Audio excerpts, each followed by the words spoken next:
Well, good morning po sa inyong lahat. Purihin ang Panginoon. Once again, meron tayong opportunity to study the Word of God together. And let's appreciate itong ganitong klaseng mga opportunities dahil purihin ang Panginoon na kahit na may mga nangyayari sa mundo natin, sa bansa natin, and maybe sa personal life nga natin, still God gives us the grace para magtipon-tipon ng ganito. So praise God for that. So samahan niyo ako, let us pray at ihanda natin ang sarili natin sa ituturo sa atin ng Panginoon once again dito sa series natin na ito. We are now in part 3, no? Just in case hindi nyo napapansin, we are now in part 3 and we're just a few days away sa Christmas, no? So excited po ako and I hope now we are learning how to develop yung faith that can truly celebrate sa panahong ito. So let us pray po, manalangin po tayo. Father, maraming salamat sa iyo, Panginoon. Thank you for your grace. Thank you sa biyaya mo that we can come together to study your word. So, Lord, mangusap po kayo, Panginoon, and teach us, Heavenly Father, through your word and by your Holy Spirit. Gamitin mo po ako, Panginoon, so that, Lord, I would be able to explain and expound your word faithfully ayon sa intention and purpose mo para sa amin lahat. Lord, maraming salamat po. In Jesus' name, amen and amen. Well, purihin ng Panginoon, meron ng mga vaccines, Are you excited about that? No? Of course, by now, nababalitaan nyo na siguro, di ba, na hindi lang isa, kundi several vaccines are now in the process, of either being approved or na-approved na. And so, in some countries, nag-uumpisa na yung mga vaccination. Sa bansa daw natin, it might take siguro baka March pa, before we can actually have vaccinations dito sa bansa natin. Medyo delayed tayo, but as you well know, logistics yan eh. May halaga yung vaccine na yan. So it would take some, funds para mapunta yan dito sa bansa natin. And hopefully, yun na nga yung mangyari. Now, interestingly, itong dumalabas na balita na to tungkol sa vaccines and all of that, supposedly, dapat everybody should be excited, no? But I was talking to one person who seems to be not excited about it.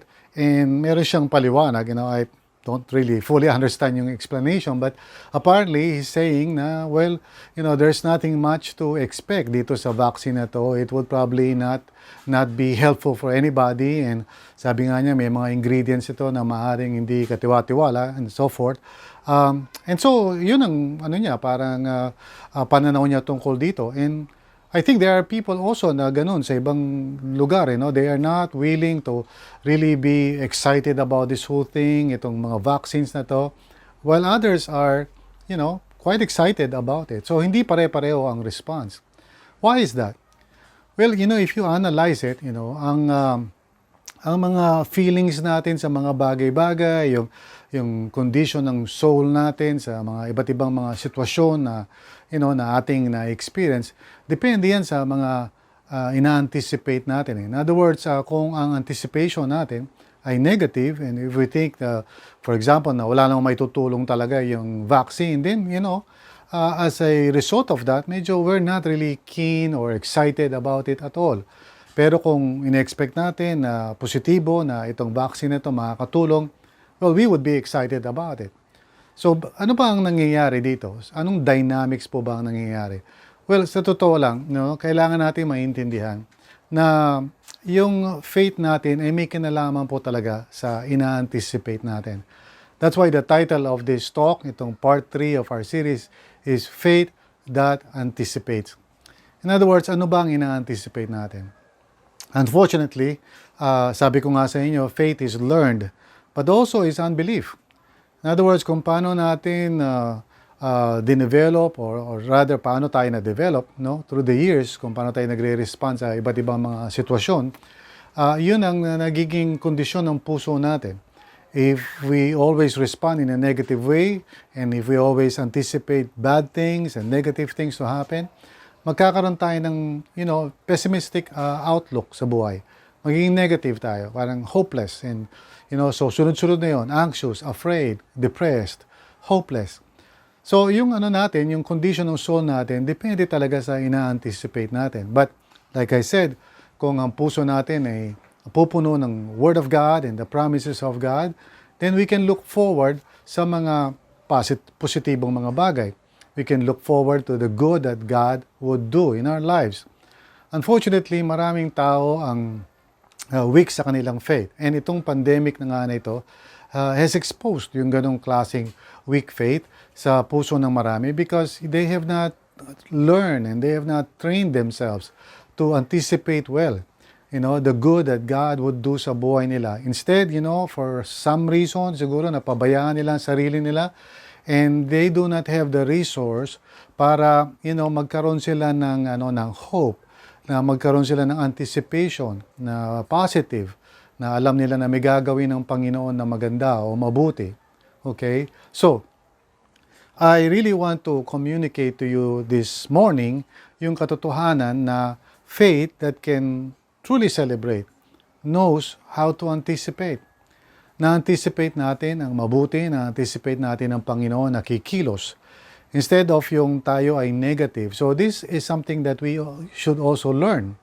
And I hope na dito sa series natin, I'm giving you some practical tools on how this can happen sa buhay natin.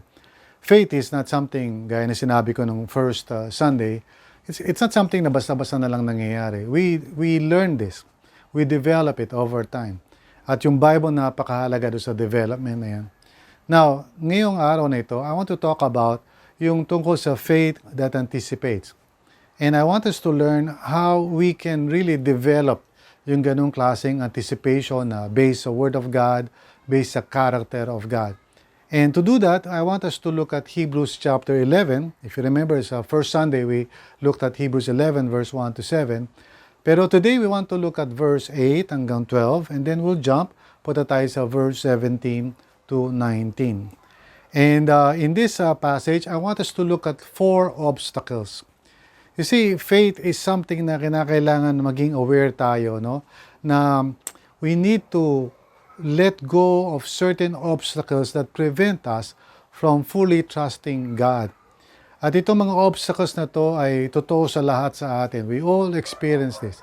And even si Abraham, who is called the father of faith, si Abraham is someone who also experienced itong mga obstacles or challenges na ito. But he was able to let go, sa kanyang mismong experience, we can learn kung paano niya na navigate ito at na-overcome itong bagay na ito. So let's talk about these 4 obstacles. You and I encounter this sa buhay natin. And just like Abraham, we can learn to let go and overcome yung mga ganitong obstacles. So ano ba ito? No? First is we need to let go of certainty. Ito yung natutunan ni Abraham sa kanyang buhay. So let's read, mula verse 8. Ganito ang sabi sa Hebrews 11, mula sa verse 8. By faith, Abraham, when called to go to a place he would later receive as his inheritance, obeyed and went. Now, you can know this story in Hebrews 11 and 12, makikita nyo na si Abraham tinawag ng Panginoon. From his homeland, kung saan siya lumaki, kung saan naroon lahat ng mga kamag-anak niya, his family, everybody, yung tinatawag na Ur, sa Old Testament, he left that place to go to the place na pinrami sa kanya ng Panginoon. But notice nyo yung sa susunod na statement, even though he did not know where he was going. Even though he did not know where he's going. So, si Abraham, ayon sa writer ng Hebrews, nag-obey siya, umalis siya doon sa kanyang kinalakihan na lugar, yung Ur, and then he traveled and he went to this place na hindi pa niya alam kung saan. So, he did not know where he was going. He just obeyed the call of God. Now, paano natin i-apply sa buhay natin yan? When I say let go of certainty, now there's a place for certainty, of course. And we often show itong ating need for certainty sa pamamagitan ng mga planning natin. We plan, we want to make sure na walang loose ends, I remember, being with a person na talagang nakaplano lahat yung mga pupuntahan namin, saan kami pupunta, anong gagawin namin, saan kami mag-i-stay. And of course, that's admirable and normally, yun naman talaga ang ginagawa natin sa buhay, we plan.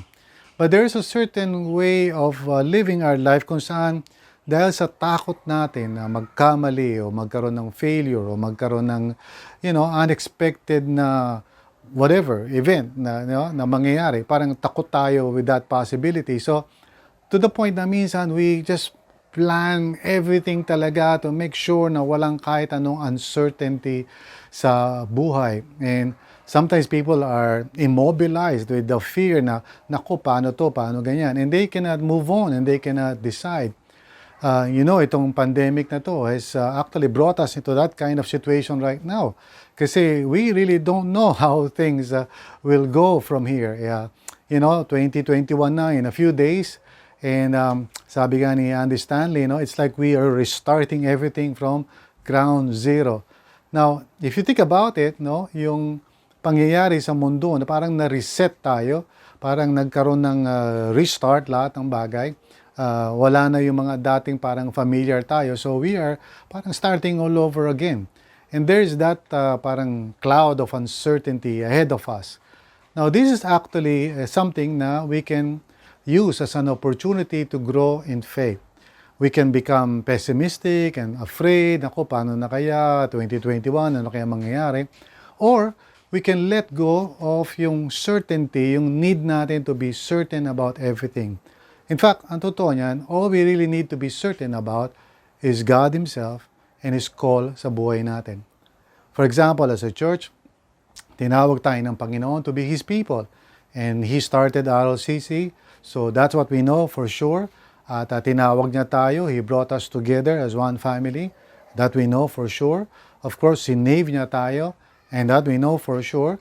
And so therefore, everything else, hindi tayo sigurado sa mga bagay-bagay. And sa mundong ito, ganoon naman talaga.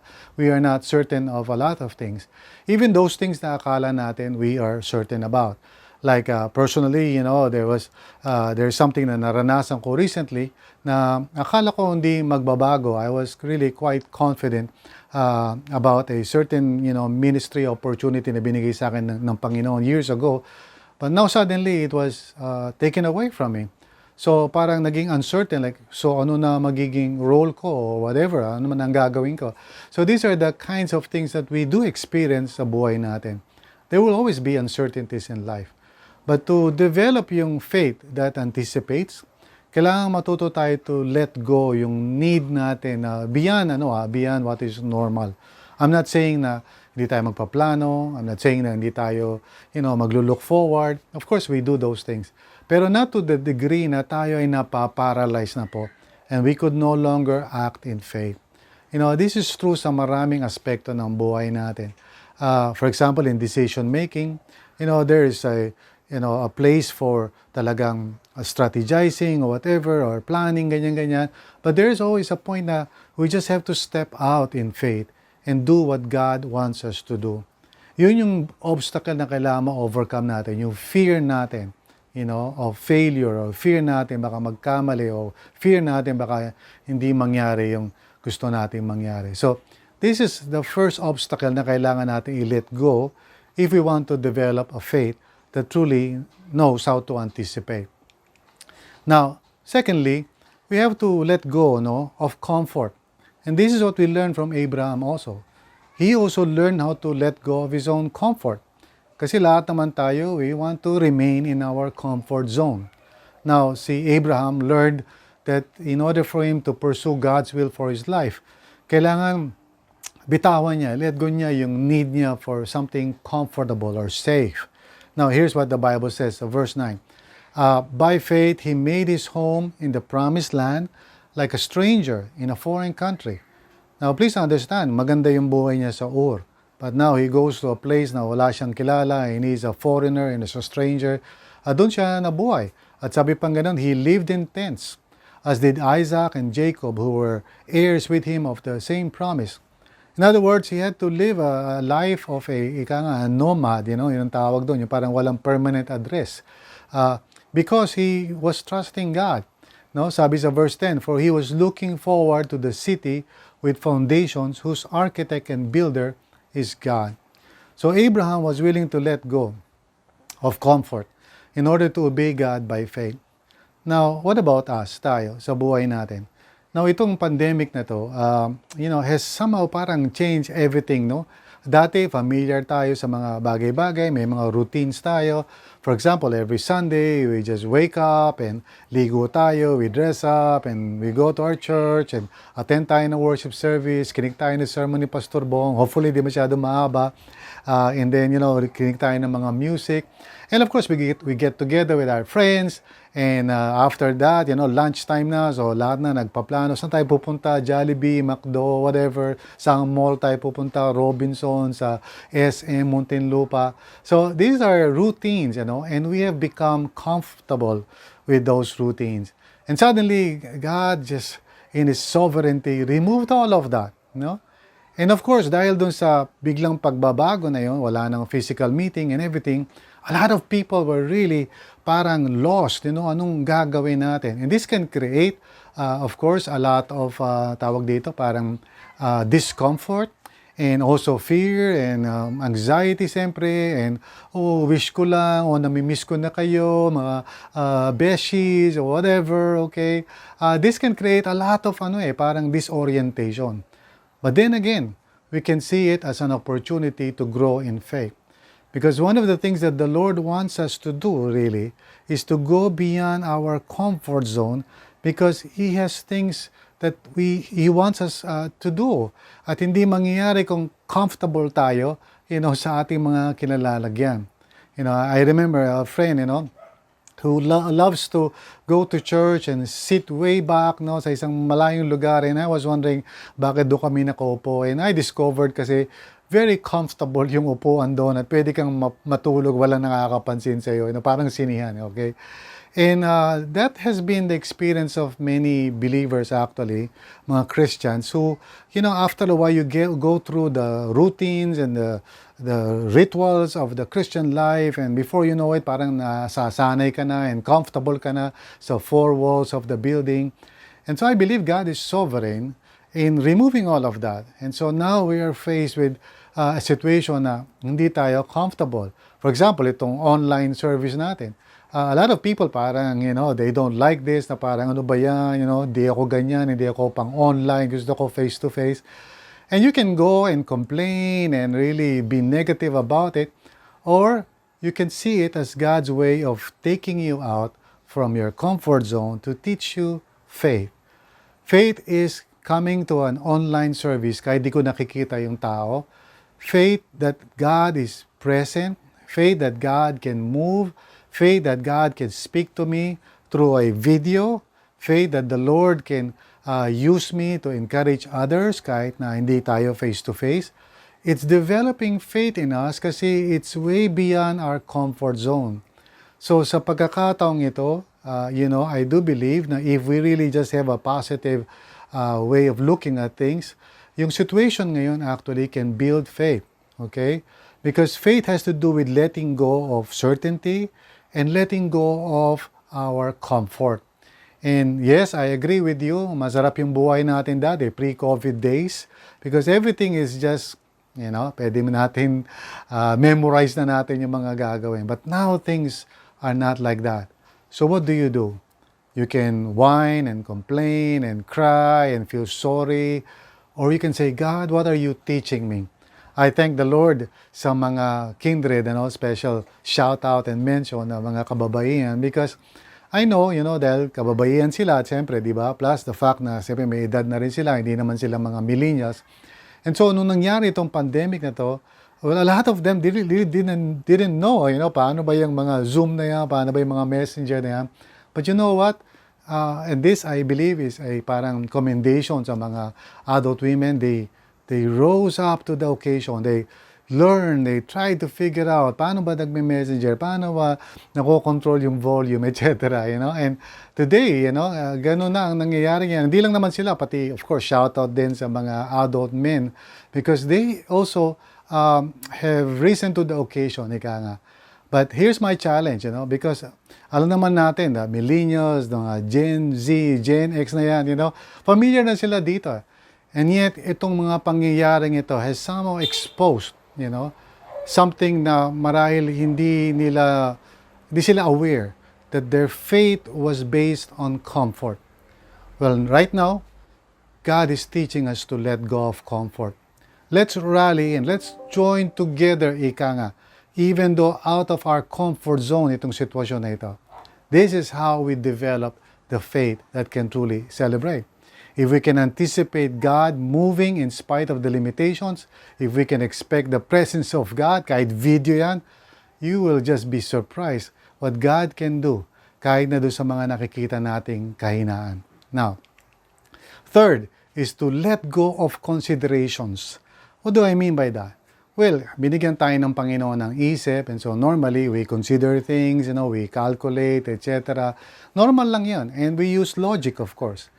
But when it comes to developing yung faith that can truly celebrate and that knows how to anticipate, there is a point that we have to learn how to simply just trust God at hindi yung logic natin. Now, here's what we see in the Bible, in verse 11, sabing ganito, and by faith, even Sarah, ang asawa ni Abraham, who was past childbearing age, was enabled to bear children because she considered him faithful who had made the promise. Now, itong translation na ito is a bit problematic kasi for one, si Sarah did not really exemplify faith, if you know the story, She actually laughed nung sinabi sa kanya ng angel na she would, bear a child. At her old age, of course. Well, sino ba naman ang hindi matatawa doon sa ganung suggestion, no? Imagine you are 89, 90 years old at yung asawa mo is close to 100 and then sasabihin sa'yo na magkakaanak kayo. Just the thought na ano bang gagawin natin para mangyari yan can be quite illogical siguro. That's why natawa siya. And so, therefore, itong translations na to can be a bit parang disorienting sa atin as we are reading the flow kasi it's about Abraham. Well, the good news actually is that the translation, in other translations, hindi lang NIV, have translated this more appropriately ayon sa context and ayon sa mismong language, So, ito yung isang translation. Sa NIV, nasa footnote din nila to. Sa verse 11, sabi, by faith, Abraham. So, it's Abraham naman talaga yung topic. Even though he was too old to have children, and Sarah herself was not able to conceive. You see, si Sarah, hindi lang naman barren, hindi pwede magkaanak. She was also old and everything was against her, So, and Sarah herself was not able to conceive, was enabled to become a father because he considered him, si Abraham, faithful who made the promise. In other words, we're still talking about Abraham.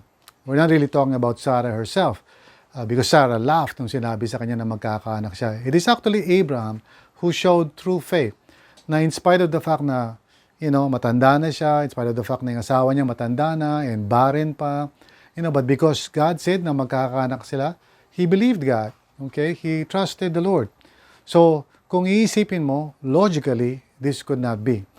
I mean, it's not really possible for old people na magkaroon ng anak and much more isang babae na, barren, okay? So, pag inisip mo, if you really think about it logically, it's not possible. And yet, well, sabi sa verse 12, and so from this one man, si Abraham, he as good as dead, that's exactly a description ng Bible sa kanya, came descendants as numerous as the stars in the sky and as countless as the sand on the seashore. In other words, si Abraham became the father of faith and the father of the Jewish nation. So, ano ang parang lesson natin dito? We have to let go of our considerations. But by that, I don't mean to say na, na parang hindi natin gagamitin yung isip natin. Of course, binigyan tayo ni Lord ng isip, and as much as possible, we want to be logical, we don't want to be illogical. But often, ang faith, the way God is training us, He wants us to go beyond what is humanly possible or what is humanly logical. Now, of course, please understand, ang faith is always reasonable. It may be illogical, meaning parang hindi maintindihan ng mga tao. For example, kung wala kang pera and if you say, well, my God will provide, somebody who does not know God would say, napaka-illogical kasi wala ka naman talagang pera. Of course. But faith always has its reasons. And so the Lord wants us to grow in our faith by learning how to let go of considerations. What do I mean by that? Well, there are times na kailangan natin isipin kung ano yung logically possible, etc.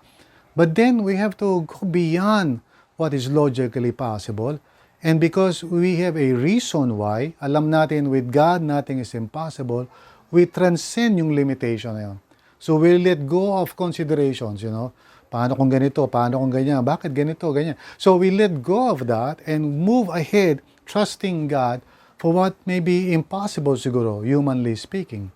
Now, some people think, for example, na again, I'll refer sa online ministry. Now, kasi we may have to do this pa in the next few months kasi March pa daw yung vaccine. And so, we are looking for a few more months. And, pag inisip mo, well, can God really move and can He really change lives online, sa video?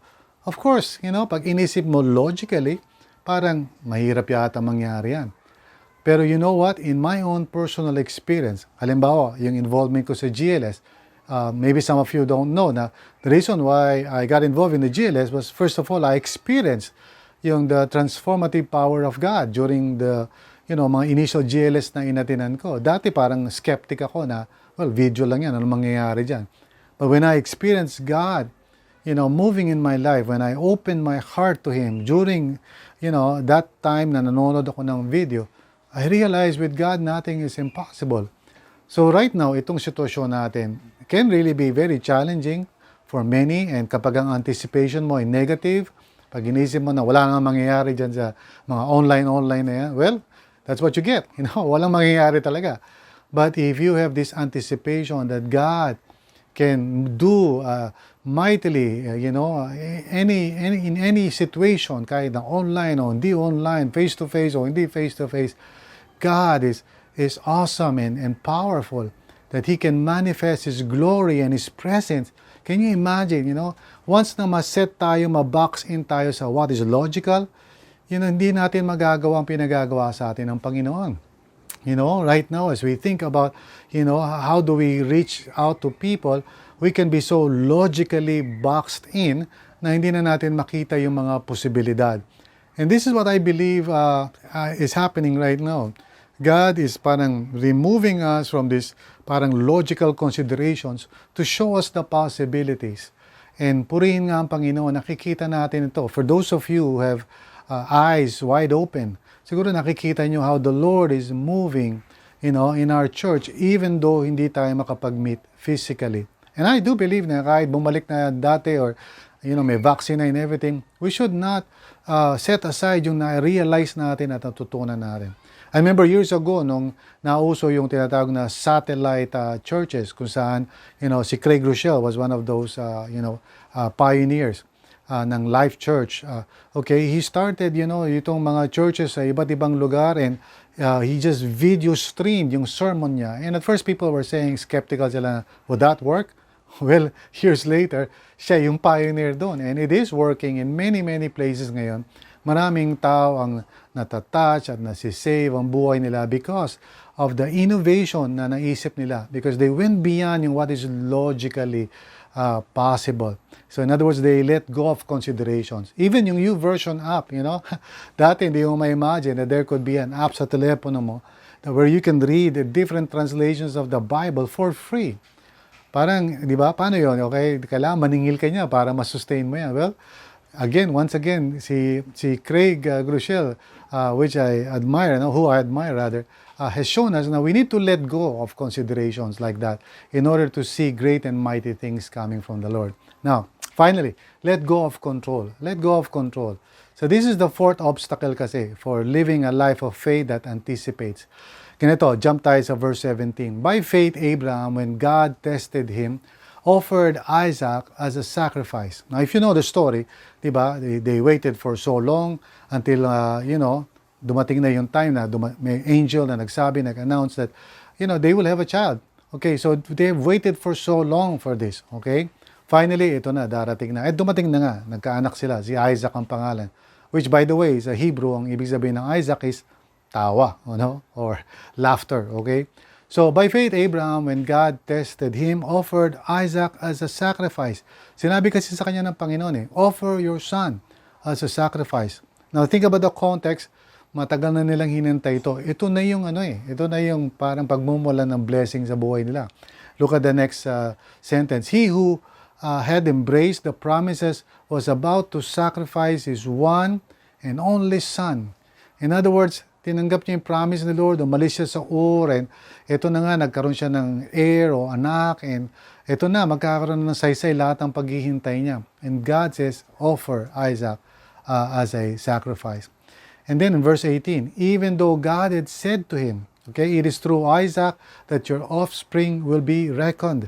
In other words, mayroon pa siyang promise ni Lord na pinangahawakan, that God Himself said, si Isaac ang magiging way ng, ika nga para ma-bless ka, and also through you, the nations will be blessed.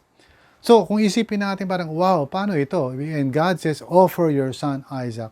Now, this is a test na sana, none of us will ever go through, no? So, si Abraham just trusted God, he had no control whatsoever kung ano mangyayari.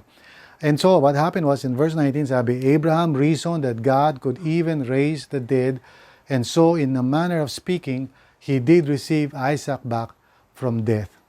In other words, he let go of control. And sa buhay natin, sometimes we can be so compulsive, ayaw natin na anything would be out of control, ayaw natin ng parang yung uncertainties and all of that.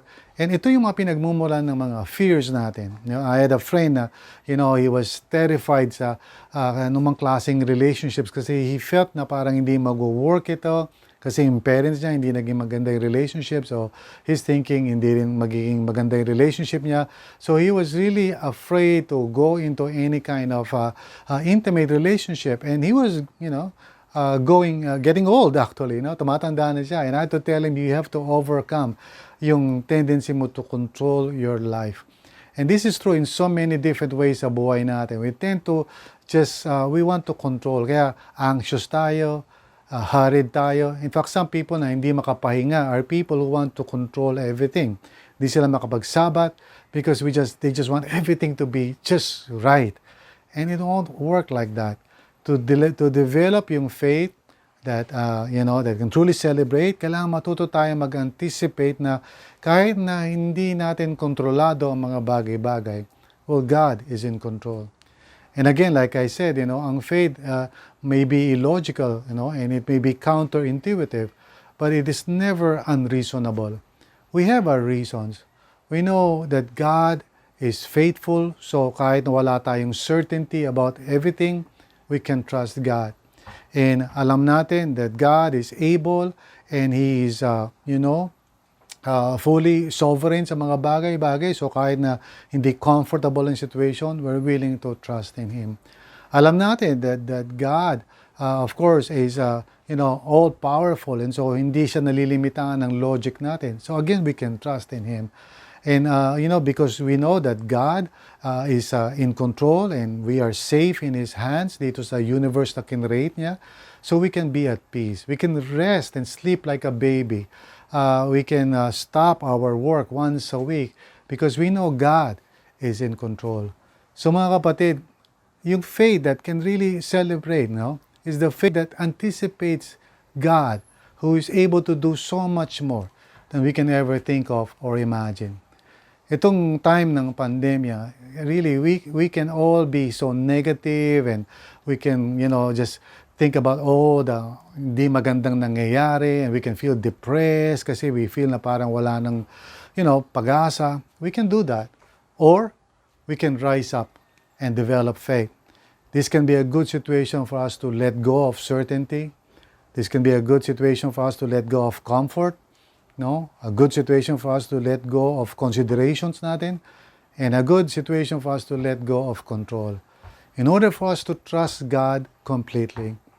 And so, brothers and sisters, kaya tayo nagtitipon online because beyond logic, beyond what may be, practical and whatever, we believe that God can move. God can change lives. Kahit online, kahit video, kahit nanonood ka lang, God can transform your life. God can save people.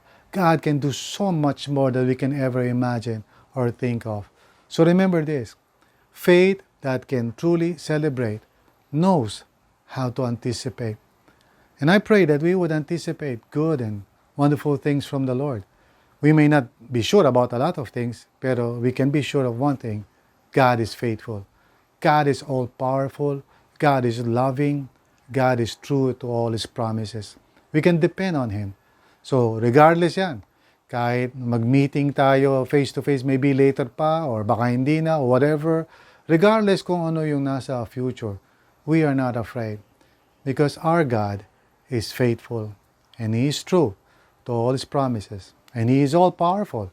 At higit sa lahat, He loves us. He cares for us. So magkaroon nawa tayo ng pananampalataya that can truly celebrate. You know, some people looking at what is ahead, Christmas time, nalulungkot sila kasi, wala nang mga parties, ganyan. Ang nakikita mo lang, mga memories sa Facebook. Well, tell you what, kung ina-anticipate mo na ang Pasko ay meron lang katuturan kung tayo ay magkikita, dahil hindi nga tayo magkikita, then siguro nga, nakaka-depression. But if we believe that God is with us, and He is able to do so much more than we can ever, expect or imagine, then itong Christmas time can be a wonderful, wonderful experience para sa atin. Because nothing is impossible with God. And God can do mighty things sa church natin. Let us believe. Let us trust the Lord. Let us anticipate good and mighty things to the glory of God. So maraming salamat. Purihin ang Panginoon. Hallelujah. Let's all just pray and pag-isipan natin maigi ito. Hallelujah. Lord God, maraming salamat sa iyo, Panginoon, for reminding us that we need to let go of these things that hinder us from fully believing and trusting in you, like yung need namin for certainty or comfort or considerations or control. Father, in your mercy, tulungan mo kami maging people of faith. Help us to just trust in you and surrender to you completely, and to anticipate great and mighty things coming from you, because you are holy and powerful, and Lord, you are faithful to all your promises, Panginoon. Nothing is impossible with you, O God. So I pray that we can truly be people of faith, Lord. Turuan mo kami, Panginoon, to trust in you completely. In Jesus' name, amen and amen.